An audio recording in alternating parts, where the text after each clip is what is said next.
Hello friends, எப்படி இருக்கீங்க? நல்லா இருக்கீங்களா? இன்றைக்கி வீடியோவில் பார்த்தீங்கன்னா ரொம்ப ஹெல்த்தியான சட்னி, அதுவும் சௌச்சோ வச்சு பண்ண போகிறோங்க. அவங்க எப்படி செய்யலான்னு பார்க்கலாம்.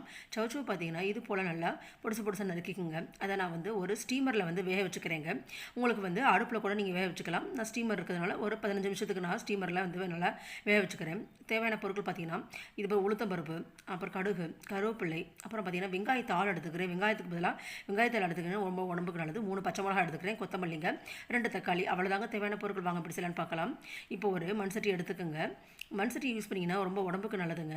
நார்மலாக சில்வர் பாத்திரம், அலுமினியம் பாத்திரம்லாம் யூஸ் பண்ணுறதுக்கு பதிலாக மண்சட்டி யூஸ் பண்ணிங்கன்னா ரொம்ப ஹெல்த்தியானதுங்க. இப்போ நம்ம நல்லெண்ணெய் சேர்த்துக்கலாங்க.